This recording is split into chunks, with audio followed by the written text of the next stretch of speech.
guys, welcome to my channel. If you're new here, be sure to like and subscribe.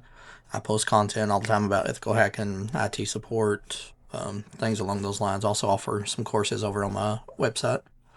But today I want to talk to you about the cyber attack against the group called Stryker. If you're not familiar with Stryker, they are a medical device company. They create things such as like AEDs, different defibrillators, automatic CPR machines. Most of their stuff you'll find in healthcare is used in surgical suites. For many of you may know that I am a radiologic technologist, also known as like an X-ray tech. I've been doing that almost 20 years now, as well as like doing the ethical hacking and stuff too on the side. So I've seen a lot of Stryker's devices being used in surgery. So let's go ahead and talk about this attack. It says here we're on securityweek.com. It says Iran linked hacker attack on Stryker disrupted manufacturing and shipping.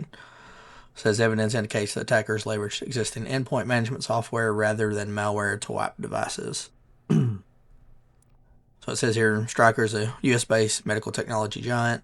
Said they admitted on Thursday that the recent Iran-linked cyber attack has caused significant disruption as more evidence has come to light on the tactics and techniques used by the attackers.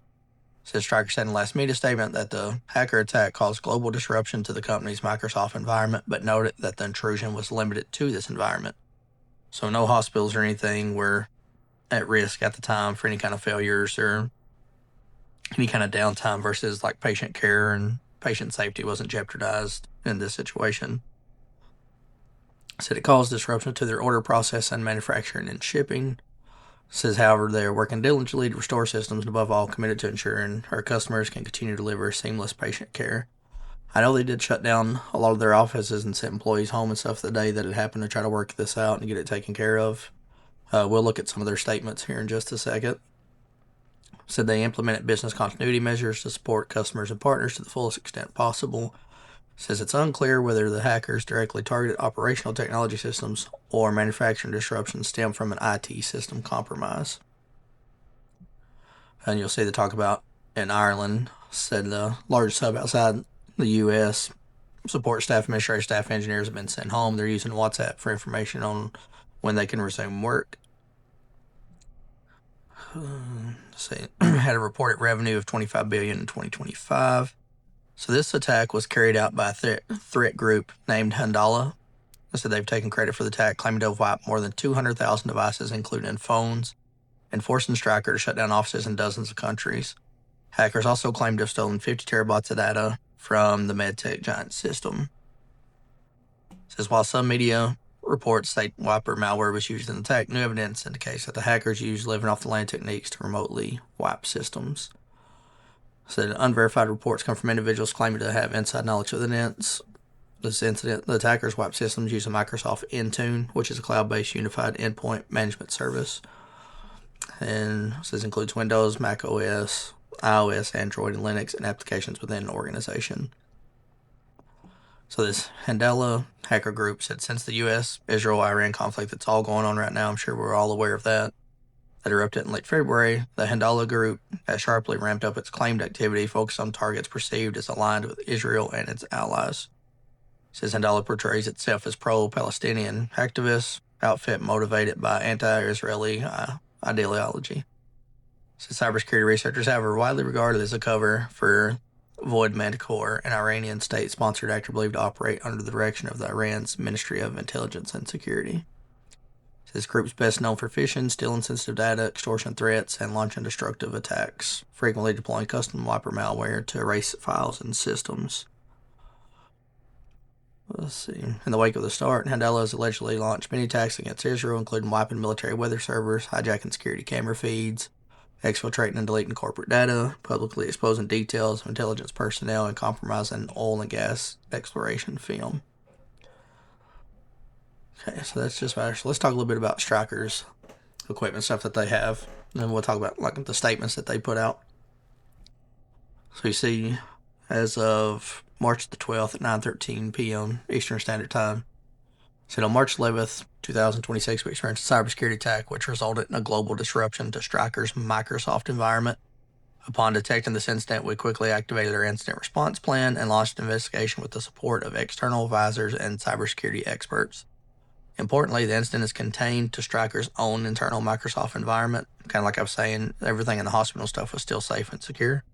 So there's no malware or ransomware detected, or connected products are not impacted and are safe to use.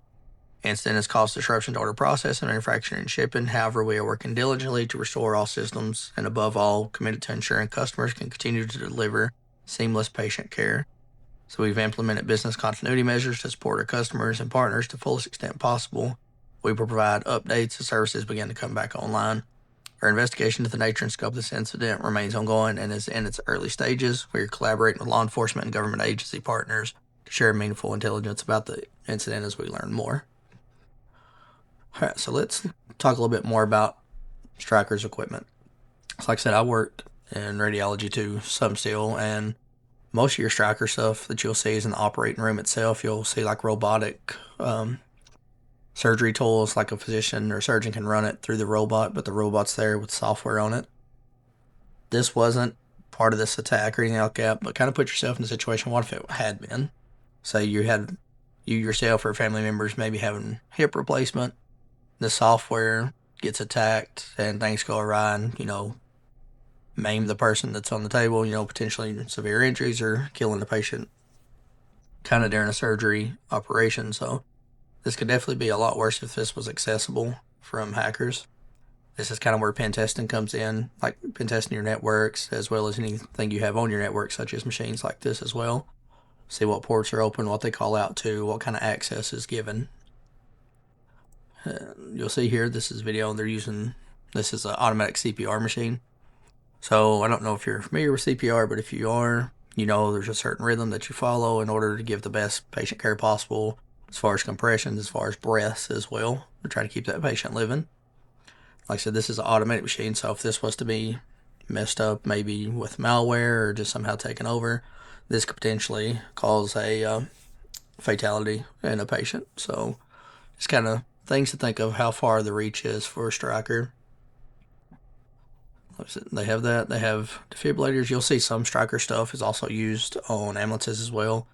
Not all of it's connected. Like I know Stryker makes like the stretchers that patients stuff go on. Stryker's a great product. Like I said, you see it everywhere. I've worked with several of their reps over the years in surgery cases, and they're all kind of top-notch people and know what they're doing. But just think long term, if it can touch the internet, anything's hackable, just given enough time. But you'll see here we have AED in this picture. This is a automated external defibrillator. This is used if somebody's heartbeat is very low, don't have a good heartbeat, or they don't have a heartbeat at all. You can use this kind of detect rhythm, give them a shock to kind of get them back where they need to be. So these usually don't touch the internet, but that may change in the future the way technology is advancing. So I just wanted to get that out there and talk a little bit about it, how it could affect, you or your loved ones in a situation if it was to get to that point that they started affecting the equipment itself, especially when they're talking about how it affected their manufacturing process and shipping. If somebody was to cause some kind of virus or malware or something in the production and kind of infect the supply chain, and then this got out and ended up in hospitals and they activated it kind of like a botnet, they could do all kinds of things with these machines. So just kind of one of those things, you got to make sure you have a trusted supplier when you're getting stuff brought into your hospital, as well as vet the machine itself through pen testing and just doing your own due diligence and checking this out. Like I said, this is new, so I'll be still trying to keep an eye out and see what all comes of this as far as Stryker and Iran linked attacks. I think this is probably not going to be the only one that we see in the future, but just wanted to get this out there and make you guys aware of it. Thank you for watching.